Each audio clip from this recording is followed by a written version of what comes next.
खुदा से वही लोग करते हैं प्यार जो सब कुछ ही करते हैं उस पर निसार। खुदा से वही लोग करते हैं प्यार जो सब कुछ ही करते हैं उस पर निसार। इसी फिक्र में रहते हैं रोज़ो शब, इसी फिक्र में रहते हैं रोज़ो शब कि राज़ी वो दिलदार होता है कब,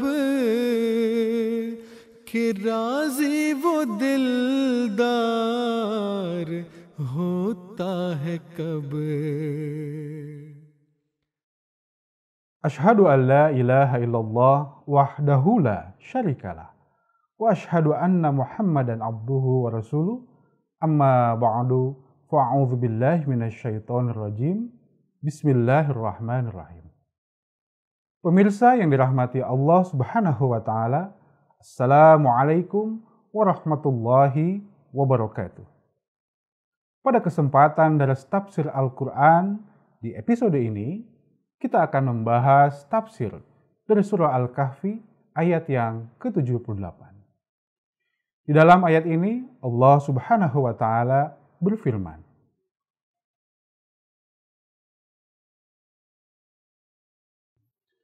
A'udzu billahi minasy syaithanir rajim.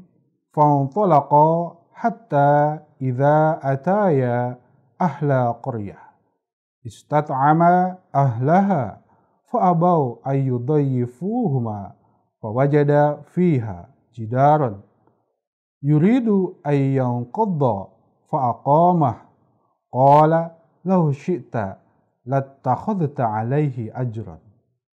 Artinya, maka berangkatlah keduanya hingga ketika mereka sampai kepada penduduk sebuah kota, mereka berdua meminta makanan kepada penduduknya. Tetapi mereka menolak untuk menerima kedua orang itu sebagai tamunya. Maka mereka berdua menjumpai di sana sebuah dinding yang hampir runtuh. Maka ia memperbaikinya. Berkatalah ia, Musa, sekiranya engkau menghendaki, niscaya engkau dapat mengambil upah untuk itu.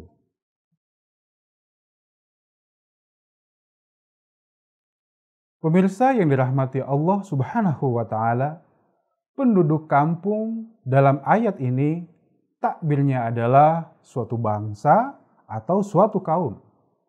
Adapun perjamuan artinya sebuah kerjasama dalam pekerjaan yang baik.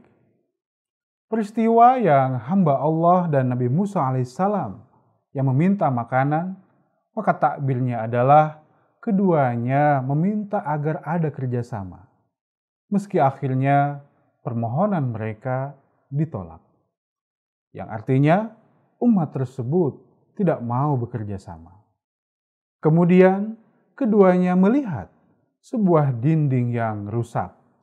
Maka takbirnya ialah bahwa ada orang alim atau imam yang harta bendanya hampir musnah. Jika dilihat dinding itu diperbaiki, maka artinya pekerjaan orang alim itu akan diperbaiki. Namun, jika tidak diperbaiki, maka artinya pekerjaan tersebut akan rusak.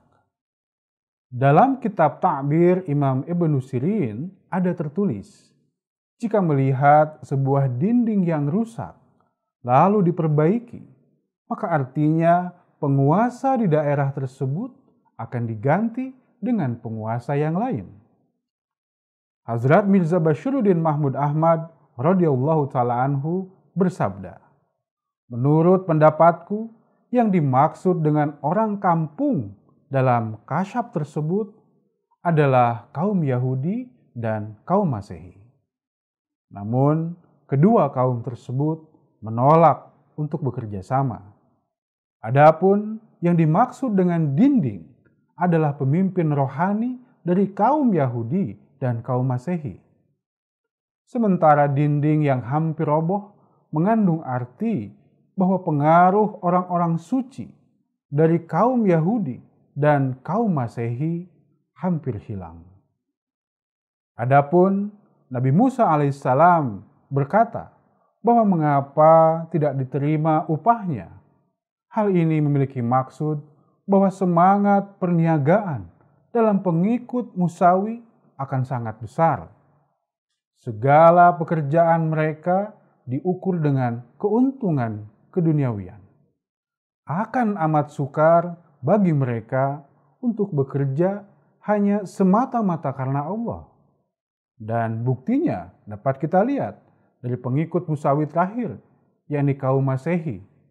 Mereka tidak mengerjakan sesuatu pekerjaan tanpa menghitung untung dan ruginya. Jika mereka mengajar, maka mereka memperhitungkan keuntungan duniawinya.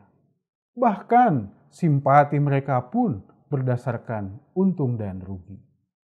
Sehingga dakwah mereka mengandung maksud dan keuntungan materi juga.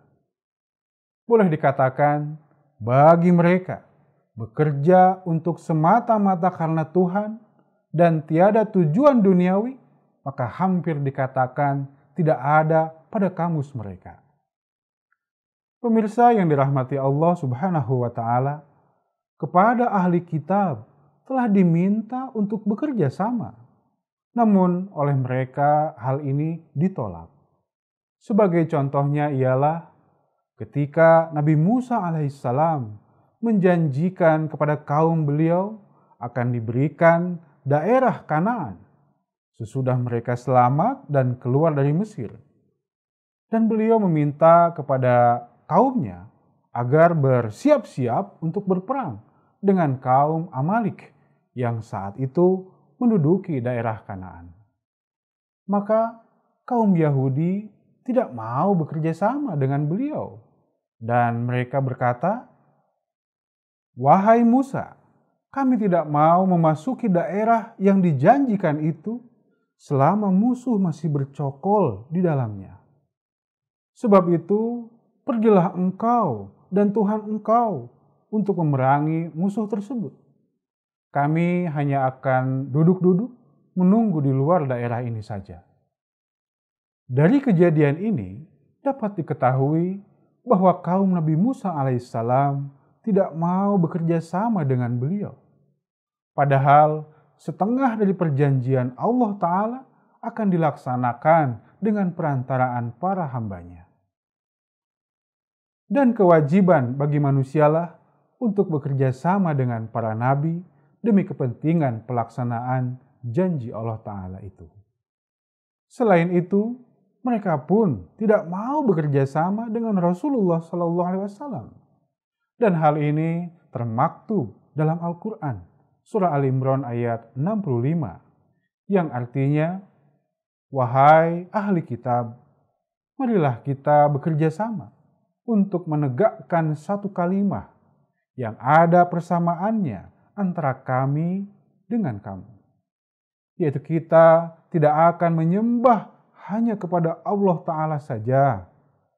Dan kita tidak akan mempersekutukannya dengan sesuatu apa jua pun. Dan janganlah kita mengadakan perserikatan secara ketuhanan dengan meninggalkan Allah Ta'ala. Kalau mereka tidak juga mau mendengarkan seruan yang baik ini, maka katakanlah kepada mereka, kamu menjadi saksi bahwa kami ini adalah orang-orang yang taat kepada Allah." Pemirsa yang dirahmati Allah Subhanahu wa Ta'ala, Rasulullah Sallallahu Alaihi Wasallam telah diperintahkan oleh Allah Ta'ala untuk mengatakan kepada kaum Yahudi dan Masehi bahwa tinggalkanlah keras kepalamu itu. Marilah kita bekerja sama untuk menegakkan tauhid. Janganlah kita menyembah selain kepada Allah Ta'ala dan janganlah menyekutukannya. Janganlah kita mengadakan kerjasama yang tidak didasarkan keadilan. Bahkan menurut kehendak Allah Ta'ala, marilah kita bekerja di atas dunia dengan keinsafan dan penuh keadilan.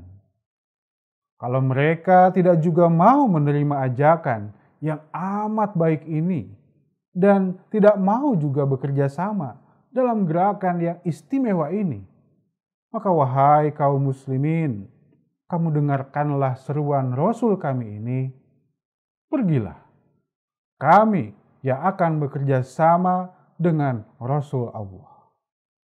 Bahkan jika kita pikirkan lebih dalam dan dengan seksama, maka sebenarnya kaum Masehi pun tidak mau bekerja sama dengan Nabi Isa alaihissalam.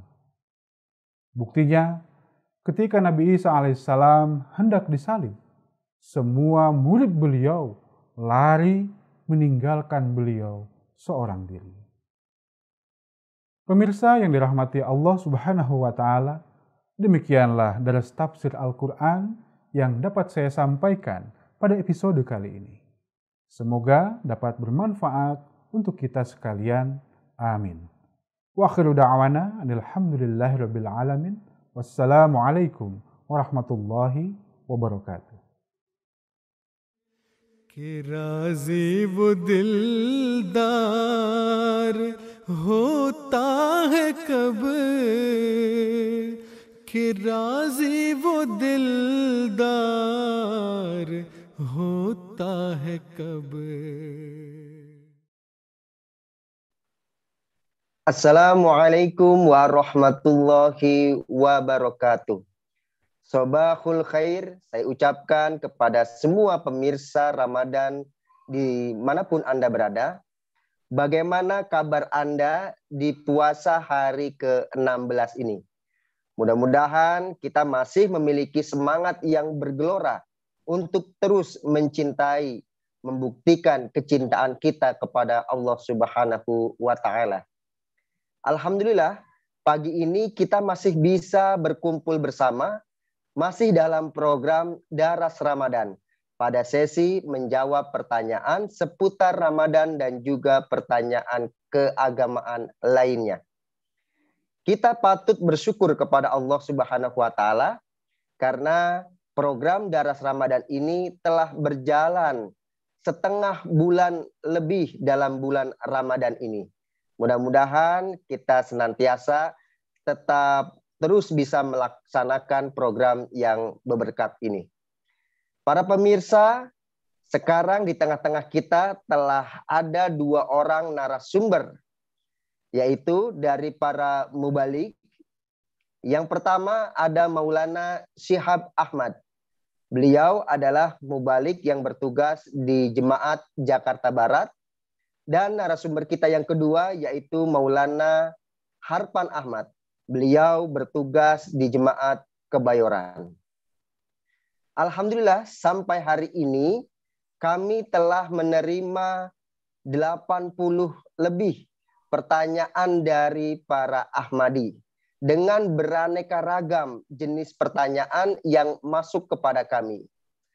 Jika Anda masih memiliki pertanyaan, baik itu seputar Ramadan ataupun pertanyaan mengenai keagamaan lainnya, silahkan Anda masih bisa mengirimkan kepada kami dengan cara kami telah menyematkan link pertanyaan di kolom komentar YouTube. Silahkan Anda mengklik link tersebut, kemudian mengisi pertanyaannya kepada kami. Insya Allah kami akan menjawab pertanyaan-pertanyaan Anda sedetail mungkin. Alhamdulillah, pemirsa Ramadan yang dirahmati oleh Allah Subhanahu wa Ta'ala, tujuan daripada puasa tentunya adalah ketakwaan. Esensi dari takwa harus tercermin dalam moral kita sehari-hari. Karena inilah perisai di saat kita berpuasa. Mudah-mudahan kita bisa menempuh puasa Ramadan ini dengan berbagai macam amal-amal kebaikan yang kita bisa lakukan. Bapak-bapak mubalik yang saya hormati, pada pagi hari ini kita akan kembali memberikan jawaban-jawaban atas berbagai macam pertanyaan dari para anggota. Bagaimana kabar bapak-bapak mubalik sekalian? Alhamdulillah, sehat Pak Nom. Alhamdulillah. Mudah-mudahan senantiasa dalam lindungan Allah Subhanahu wa Ta'ala. Amin. Bapak-bapak mubalik, pertanyaan yang pertama dari anggota adalah, di dalam hadis dijelaskan bahwa setan dibelenggu. Kenapa masih banyak perbuatan maksiat di dalam bulan Ramadan? Di dalam hadis dikatakan bahwa pintu surga akan dibukakan, kemudian pintu neraka akan ditutup, dan setan-setan akan dibelenggu. Secara harfiahnya, seharusnya pengertiannya adalah ketika di dalam bulan puasa Ramadan ini tidak akan ada lagi perbuatan jahat, karena tidak ada lagi setan yang menggoda manusia. Saya ingin bertanya kepada Maulana Syihab Ahmad.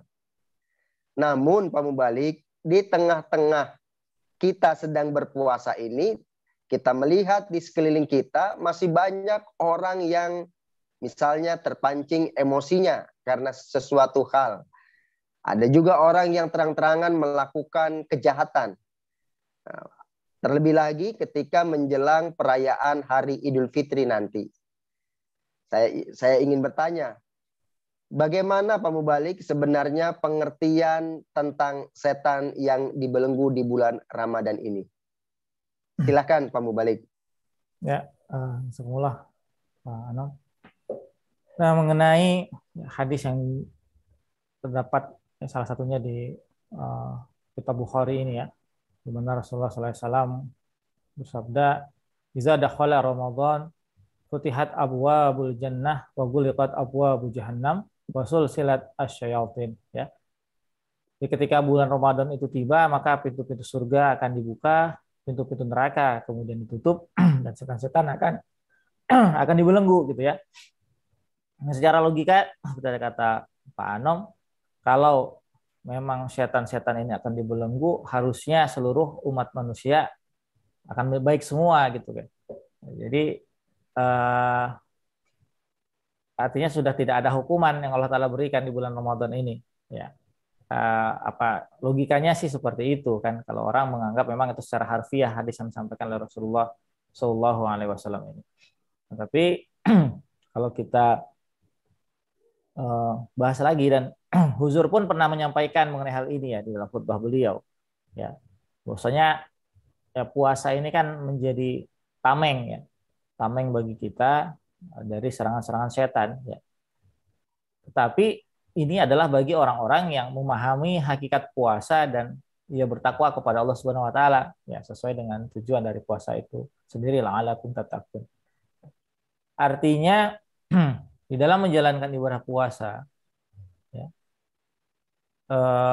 seseorang tidak cukup dengan hanya menahan lapar dan hausnya saja seperti itu ya. Karena inti puasa bukan di sana. Nah, yang dimaksud dengan tadi bagaimana pintu neraka tertutup, pintu surga dibukakan oleh Allah Subhanahu wa taala, bagaimana rahmat Allah taala akan diberikan kepada tadi mereka yang menjalankan puasa ini dengan sebaik-baiknya.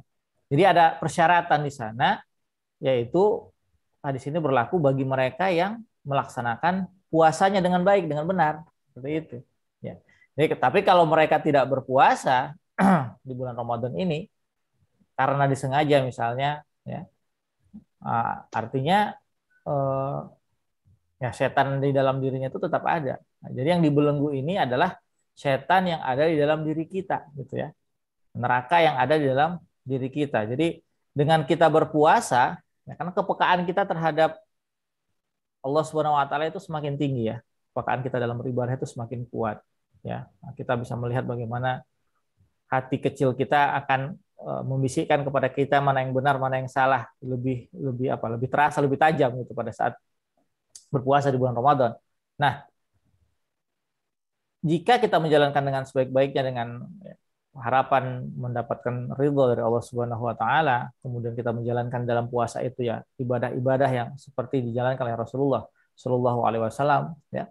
Bagaimana kita memperbanyak sholat kita di luar sholat-sholat yang wajib ya, sholat nafalnya, kemudian memperbanyak lagi membaca ayat-ayat suci Al-Qur'an ya, dan memahaminya dengan terjemahan dan tafsirannya. Kemudian lebih banyak berkorban di bulan ini gitu ya, kepada orang-orang di sekitar kita, kepada agama dan sebagainya. Nah, ini yang kemudian akan membuat ya setan di dalam kita ini terbelenggu. Jadi hasrat kita untuk melakukan sesuatu yang tidak Allah senangi itu akan musnah dengan kita berpuasa. Gitu. Jadi dengan kita menahan lapar dan haus dalam keadaan perut kosong ini, ya, tadi kepekaan kita terhadap Allah Ta'ala, terhadap rahmat atau karunia yang Allah Ta'ala berikan kepada kita itu kan semakin kuat, sehingga ketika kita melakukan sebuah kesalahan kecil saja itu akan tergerak hati kecil kita menyampaikan kepada kita, kamu jangan lakukan itu. Nah, ya. Dan untuk melakukan hal yang paling kecil sedikit pun, tapi kita tahu Allah Ta'ala tidak senang mengenai hal itu pun, kita tidak akan berani melakukannya. Nah, inilah yang kemudian dikatakan bagaimana setan itu terbelenggu di dalam diri kita. Jadi sikap hawa nafsu kita ini tidak menguasai diri kita dengan kita berpuasa. Ya. Hilang itu rasa-rasa hendak atau gampang marah kepada orang. Ya, rasa-rasa ingin mencurangi orang lain itu hilang dengan kita berpuasa. Gitu. Syaratnya tadi kita berpuasa itu memang karena Allah Subhanahu Wa Taala, ya, bukan karena kebiasaan atau tradisi saja, atau bukan karena ingin dipuji oleh orang lain. Ya. Karena hal-hal seperti ini yang kemudian membuat puasa seseorang menjadi tidak baik. Ya. Sahur mungkin dia sahur, ya, tapi setelah itu kemudian di belakang orang dia berbuka tanpa ada alasan yang jelas, tanpa ada uzur misalnya kan, atau menganggap sepele saja puasa ini. Ya saya misalnya dagang di pasar panas dan sebagainya, ya sudah saya buka saja sepanjang berdagang misalnya di pasar. Jadi hal seperti ini yang kemudian bisa tetap menimbulkan setan ada dalam diri kita karena kita tidak menjalankan puasa kita dengan benar. Tapi kalau kita benar menjalankan puasanya sesuai dengan yang dituntut oleh Allah Subhanahu Wa Taala, ya, dengan mengharapkan ridha Allah, insya Allah setan dalam kita itu benar-benar akan terbelenggu. Dan dengan terbelenggunya setan dalam diri kita, tentu saja pintu rahmat Allah Taala akan semakin terbuka dengan lebar. Seperti itu, Pak. Baik, jazakumullah Pak Mubalik Maulana Syihab Ahmad yang telah menjelaskan kepada kita para pemirsa bahwa dibelenggunya setan itu berpulang lagi kepada diri kita ketika kita melaksanakan ibadah puasa ini sesuai dengan tuntutan ibadah-ibadah yang diajarkan oleh Nabi Muhammad SAW, maka dengan sendirinya seperti yang disampaikan oleh Pak Mubalik, setan itu akan terbelenggu. Jadi bukan dari warung-warung yang buka di saat bulan Ramadan ya, tapi adalah kembali kepada diri kita. Jazakumullah. Kita berlanjut kepada pertanyaan dari anggota yang kedua. Pertanyaan ini mungkin dari anggota yang berprofesi sebagai ojek online, baik itu kendaraan bermotor maupun mobil. Pertanyaan seperti ini. Ketika sedang melakukan sebuah pekerjaan tersebut, sering sekali kehabisan waktu sholat maghrib. Mungkin sedang berkendara di jalan. Dan ini sering terjadi. Lalu sholat maghrib itu dijamak dengan sholat isya. Setelah melakukan jamak tersebut, yang ingin ditanyakan adalah apakah langsung bisa kita lanjut sholat tarawih sendiri di rumah. Nah, pemirsa sekalian, kita memahami bahwa ketika kita sholat secara tepat waktu, itu merupakan impian bagi kita semua, bagi kalangan orang-orang yang muslim. Namun tentu saja tidak semua orang bisa meraih sholat secara tepat waktu karena mungkin banyak faktor yang menghalanginya. Salah satunya adalah seperti yang tadi saya sampaikan. Dan kita ketahui bersama misalnya di Jakarta ini ketika bulan Ramadan terutama jam-jam maghrib, jam-jam pulang kantor sering sekali macet. Jadi kemungkinan untuk sholat tepat waktu menjadi tertinggal. Bahkan kejadiannya seperti yang tadi. Lebih sering menjama sholat maghrib dengan sholat isyanya di rumah. Nah ini saya ingin bertanya kepada Maulana Harpan Ahmad. Bagaimana hukum bagi seseorang yang sering sekali berada pada kondisi-kondisi seperti yang tadi saya sampaikan. Dan apakah boleh kita setelah mengerjakan sholat maghrib jama' isya tadi, kita langsung melanjutkan sholat tarawih sendiri di rumah? Silakan Pak Mubalik. Iya Pak Anam, baik. Jazakumullah atas pertanyaannya. Assalamualaikum warahmatullahi wabarakatuh. Waalaikumsalam warahmatullahi. Ya, terkait dengan tadi ya, bisa dibilang mungkin pertanyaannya dia sering melakukan jama' takhir ya. Jadi sholat maghrib dilakukan pada waktu isya.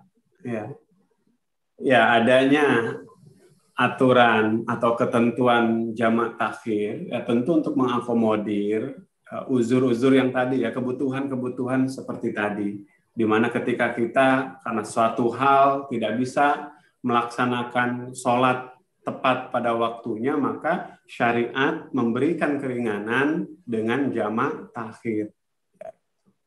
Tentu hal itu dalam satu sisi dibolehkan.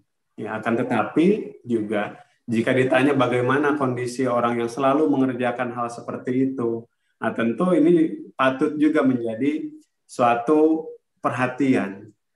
Ya karena kan hakikat daripada ibadah kan itu penghambaan kepada Allah Subhanahu wa taala, terlebih lagi sholat ya.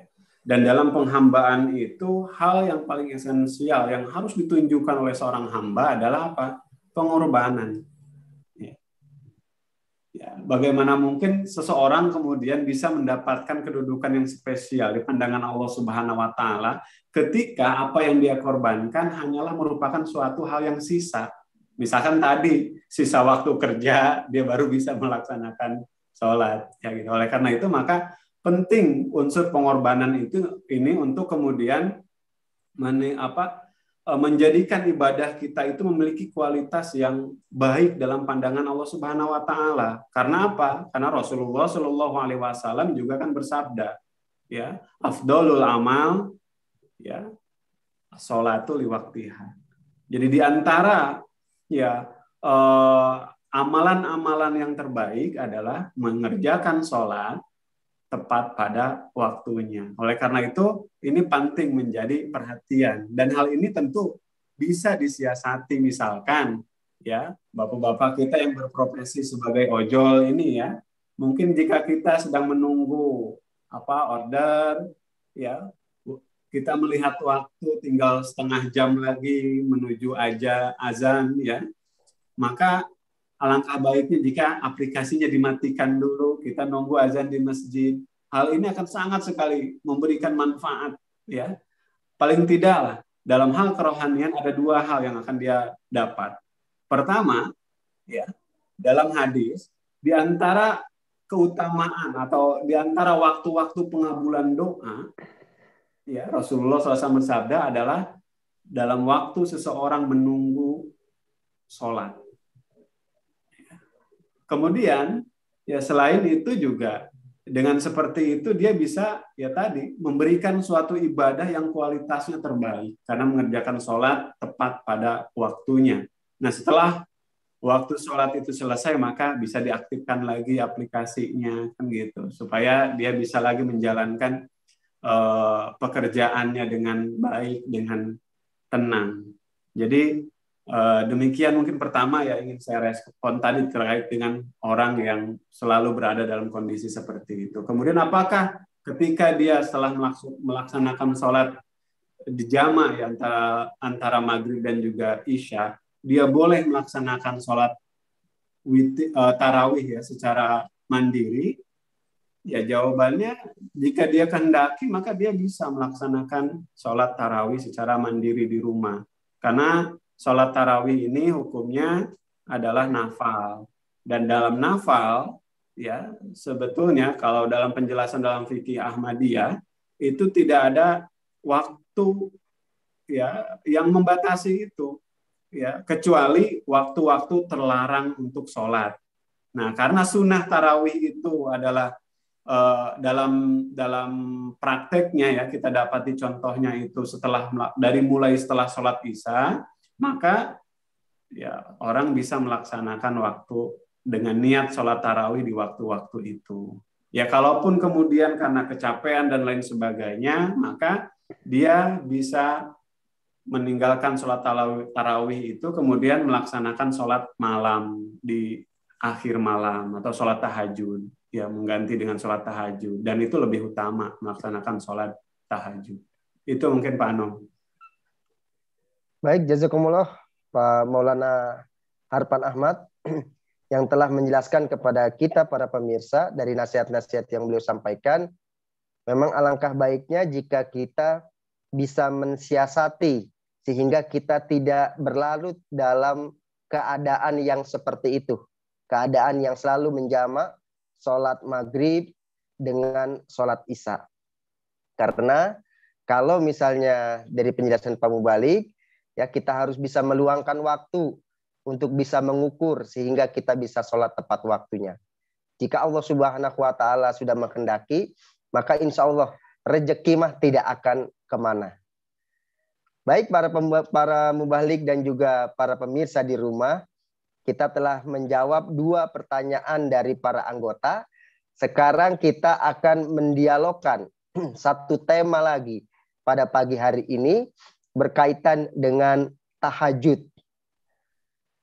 Seperti kita ketahui bahwa tahajud adalah ibadah yang sangat dianjurkan untuk dilakukan.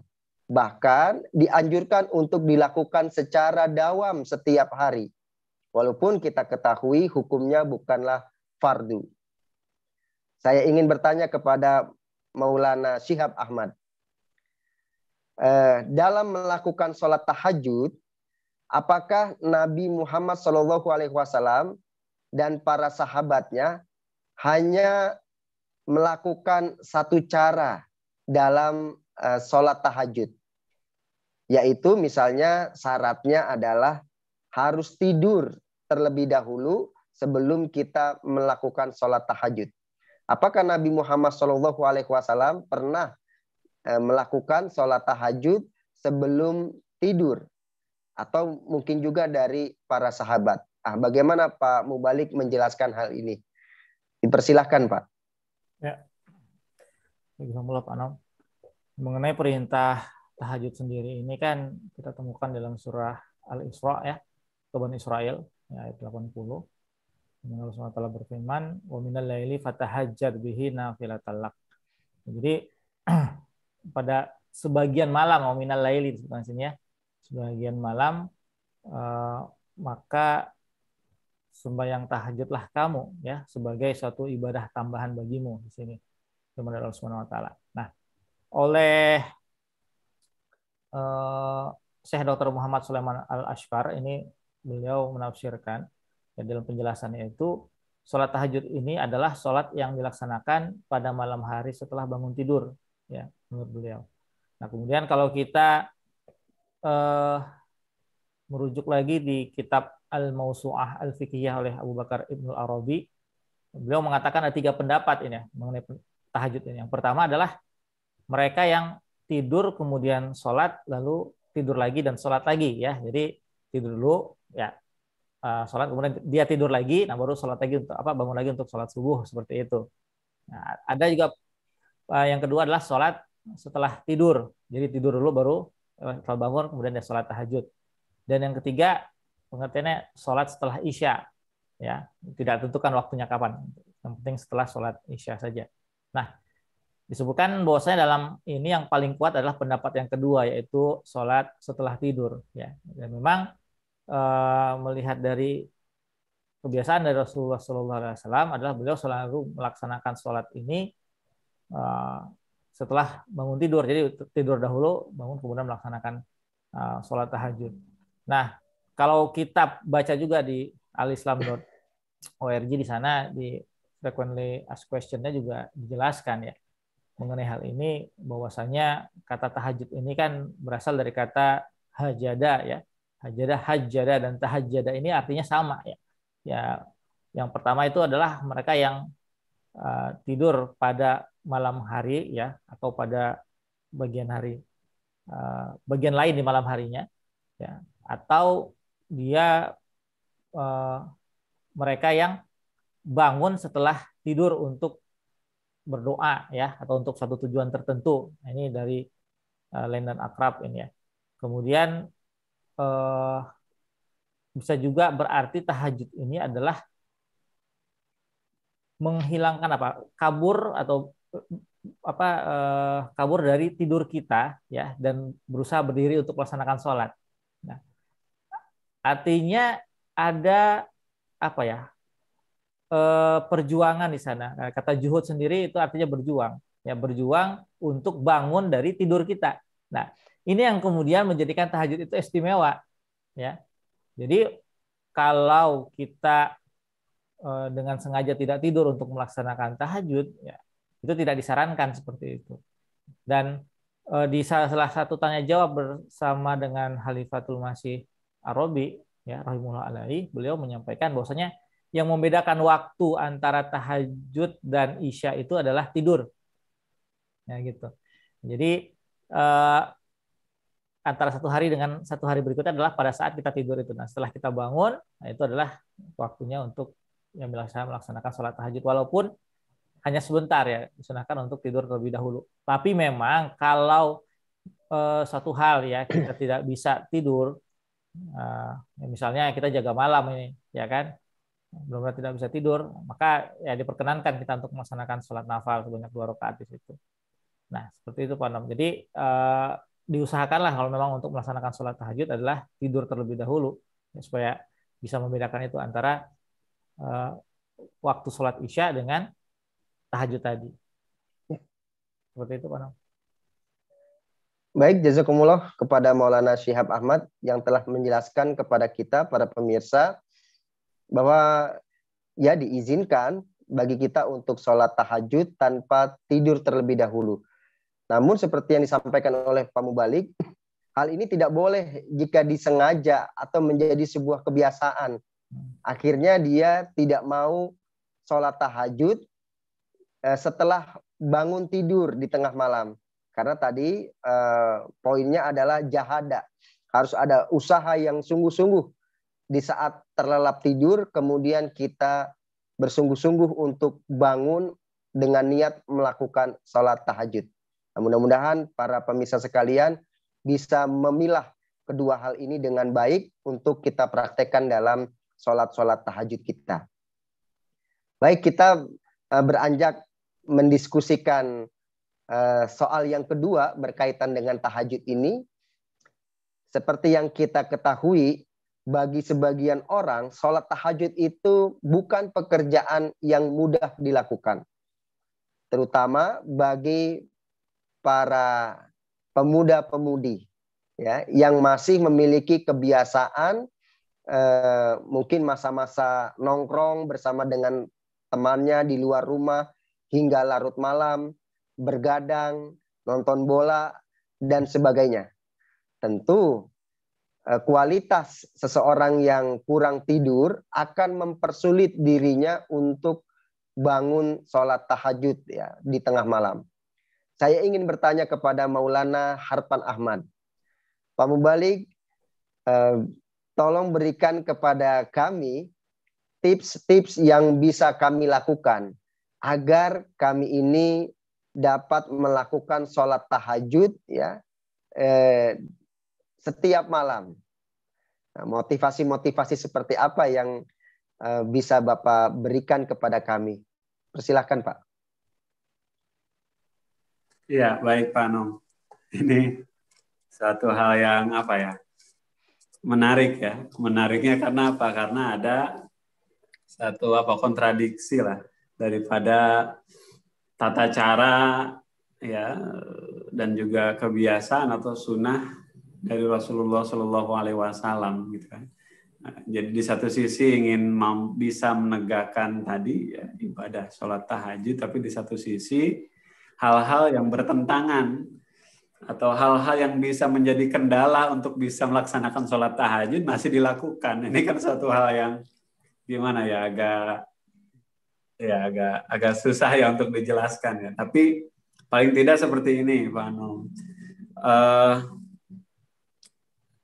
bahwa ya seorang itu dia ya nih orang yang dalam kondisi seperti itu terlebih dahulu ya harus bisa mengurangi hal-hal yang tadi ya, yang mungkin masuk dalam kategori kurang bermanfaat, seperti tidur malam hanya untuk hal-hal yang tadi ngobrol, ngalor ngidur dan lain sebagainya. Kecuali memang ada hal-hal yang urgent, pekerjaan dan lain sebagainya, mungkin itu merupakan suatu hal yang lain lagi ya. Kan tapi untuk tadi hanya sekedar ngobrol, kongkow, ya nongkrong bareng dengan teman, ya mau tidak mau jika kita ingin mendapatkan suatu kualitas kerohanian yang lebih baik, tentu hal seperti itu juga perlu dikurangi, perlu dihindari atau bahkan dihilangkan sama sekali.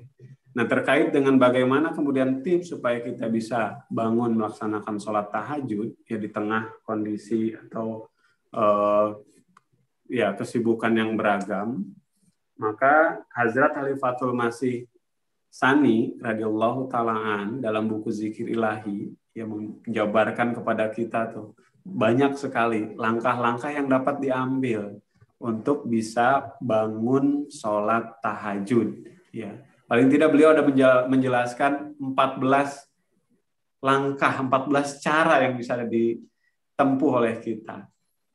Namun mungkin karena waktu saya akan jelaskan beberapa saja ya.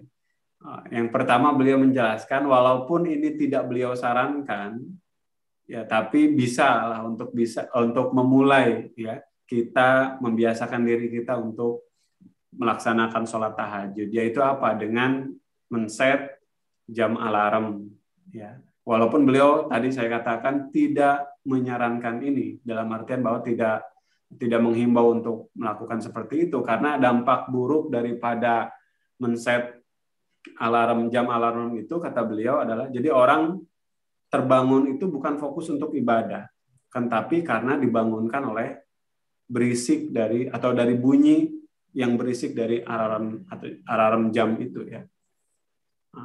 Langkah yang beliau ini kan adalah berikutnya adalah dengan zikir setelah sholat Isya ya. Jadi setelah melaksanakan sholat Isya, ambillah beberapa waktu lamanya untuk berzikir kepada Allah Subhanahu wa Ta'ala, ya, menyampaikan doa-doa dan lain sebagainya. Karena kata beliau telah menjadi suatu hukum alam, sesuatu itu pasti akan berulang. Nah, kebiasaan untuk berzikir setelah sholat Isya ini akan membangun suatu spirit tersendiri dalam diri kita, sehingga ya tadi keinginan atau iradah untuk melaksanakan sholat tahajud, ya dia harus bangun malam, itu akan tumbuh secara naruli dalam diri kita. Nah, hal yang kedua yang bisa juga dilaksanakan adalah setelah melaksanakan sholat Isya, jangan melakukan pembicaraan dengan siapapun. Nah, ini merupakan suatu sunnah ya, yang terkadang dilakukan oleh Rasulullah Shallallahu Alaihi Wasallam. Jadi setelah sholat Isya, setelah berdoa, langsung pergi tidur, ya, langsung pergi tidur, tidak melibatkan diri dalam kesibukan dunia lainnya. Gitu. Ini merupakan suatu contoh dan juga ya Rasulullah Shallallahu Alaihi Wasallam juga menasehatkan kita agar bisa melaksanakan itu. Kemudian beliau juga memberikan contoh lainnya, misalkan dengan mengambil wudhu sebelum tidur. Jadi walaupun kita setelah melakukan sholat Isya, ya wudhu kita itu masih terjaga, ya akan tapi beliau menyarankan supaya ketika kita hendak pergi ke kamar tidur, maka kita mengambil wudhu terlebih dahulu. Nah, gerakan kita untuk melakukan wudhu ini akan menimbulkan suatu keriangan dalam diri kita. Ya, kita akan karena bersuka cita melakukan itu, kemudian kita juga punya niat untuk melaksanakan sholat tahajud, maka ketika kita bangun, itu hilang rasa ngantuk dan lain sebagainya, itu akan tersingkirkan oleh rasa riang dalam diri kita itu. Ya, karena niat kita tercapai untuk melaksanakan sholat tahajud. Ada juga cara yang beliau nasihatkan adalah dengan berzikir sesaat sebelum tidur.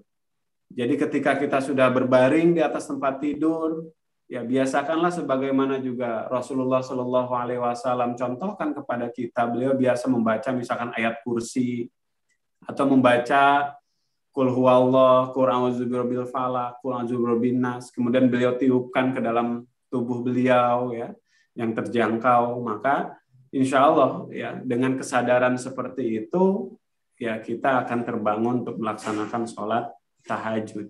Kemudian mungkin yang kelima ya bisa juga dengan membulatkan tekad ya atau niat bahwa pasti ya saya akan bangun untuk sholat tahajud.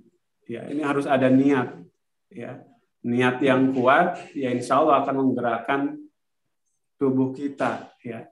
Nah, paling tidak kita kepuk-kepuk bantal tuh kalau bangun tahajud ya. Nah, bangunkan saya tahajud nanti malam ya itu ya akan memberikan suatu pengaruh ke dalam jiwa kita. Kemudian juga untuk yang imannya sudah teguh ya. Maksudnya yang memang dalam hal perhatian terhadap ibadah itu sudah tinggi, maka bisa juga kata beliau mengambil langkah-langkah bahwa dia tidak melaksanakan sholat witir setelah sholat isya. Ya. Jadi menunda sholat witirnya. Supaya apa? Perhatian untuk memenuhi ya sholat yang wajib itu, witir dalam fikih kita kan termasuk ke dalam sholat wajib. Ya. Oleh karena itu maka dia nanti akan terbangun untuk melaksanakan sholat witir itu. Sehingga dia bisa sebelum witir dia bisa melaksanakan sholat tahajud terlebih dahulu. Ya, kemudian bangun tahajud juga bisa dilakukan dengan melaksanakan ya sholat nafal setelah isya sampai ngantuk gitu ya. Jadi kata beliau kalau memang agak sulit kita untuk terbangun sholat tahajud itu maka setelah melaksanakan sholat isya maka ya biasakanlah atau habiskanlah waktu kita melaksanakan sholat nafal sampai ngantuk. Ya maka walaupun kemudian kita terlelap tidur, ya kondisi sebelum kita tidur itu akan terbawa kembali dalam alam bawah sadar kita sehingga kita akan siap untuk melaksanakan sholat tengah malam, sholat tahajud tadi. Kemudian juga beliau menasehatkan ya, walaupun ini mungkin tidak baik ya untuk kondisi orang-orang umum, tapi para sufi biasa melakukannya. Apa itu? Ya, hindarilah tidur di tempat-tempat yang terlalu nyaman. Misalkan mungkin dengan hanya tikar ya, sebagaimana para sufi biasa melaksanakan tidur di atas tikar gitu supaya kenyamanan tidur itu ya terbatasi, kita tidak terlalu lelap dalam tidur ya. Kemudian juga penting untuk beliau sampaikan bahwa untuk menjaga kebersihan ya, janganlah tidur dalam kondisi junub. Ini juga suatu hal yang penting ya, bahwa karena kondisi kebersihan kita secara fisik juga kan akan mempengaruhi kerohanian. Ya, Huzur pernah mengisahkan bahwa ada satu kisah di mana beliau ketika itu habis makan tanpa cuci tangan, kemudian beliau tertidur. Dalam tidur itu beliau mendapatkan suatu mimpi, ya bisa juga mungkin dibilang kasyaf, bahwa ada saudara beliau yang menghampiri beliau hendak memberikan Al-Quran. Kemudian ketika Al-Quran itu hendak beliau pegang, maka beliau dilarang untuk memegang itu. Katanya tangan beliau itu kotor. Padahal tidak melakukan apa-apa, hanya habis makan saja. Katanya tangan beliau kotor, maka beliau harus bersuci terlebih dahulu. Baik, Bang Balik. Itu mungkin Pak Anom beberapa hal ya bisa dicek langsung. Ada 14 tata cara untuk bisa bangun tahajud yang diberikan oleh Hazrat Khalifatul Masih Tsani dalam buku beliau Zikir Ilahi. Demikian Pak Nom. Jazakumullah. Jazakumullah khairan. Jazakumullah kepada Maulana Harpan yang sudah secara panjang lebar menyampaikan kepada kita para pemirsa bagaimana tips-tips supaya kita bisa bangun dalam sholat tahajud. Silahkan kepada para pemirsa untuk membuka kembali buku Zikir Ilahi, karena di sana seperti tadi poin-poin yang disampaikan oleh Maulana Harpan sangat lezat nampaknya jika kita bisa mengamalkan apa-apa yang disampaikan oleh Hadrat Khalifatul Masih tersebut. Nah, bagi Anda para pemuda, pudam ya, yang masih muda-muda, yang masih suka nongkrong, kalau bisa menyisakan waktu untuk nongkrong di satu hari, ya kita juga harus mau menyisakan waktu untuk tidak berbicara selepas sholat Isya, khusus supaya kita bisa bangun sholat tahajud seperti tadi yang disampaikan oleh Pak Mubalik. Alhamdulillah Bapak-Bapak Mubalik dan para pemirsa dimanapun Anda berada, kita telah selesai membahas 3 pertanyaan dari para Ahmadi pada pagi hari ini. Mudah-mudahan dan saya yakin jawaban-jawaban khazanah ilmu yang disampaikan oleh para Mubalik kepada kita ini akan sangat bermanfaat bagi kehidupan kita di masa yang akan datang. Saya terus berharap kepada para Ahmadi untuk tetap setia menyaksikan Daras Ramadan dan juga sesi menjawab pertanyaan seputar Ramadan dan juga pertanyaan keagamaan lainnya. Untuk itu saya ucapkan jazakumullah ahsanal jaza. Saya Anom Tulus Manembah beserta dengan kru yang bertugas pada pagi hari ini undur diri. Kami ucapkan Assalamualaikum warahmatullahi wabarakatuh.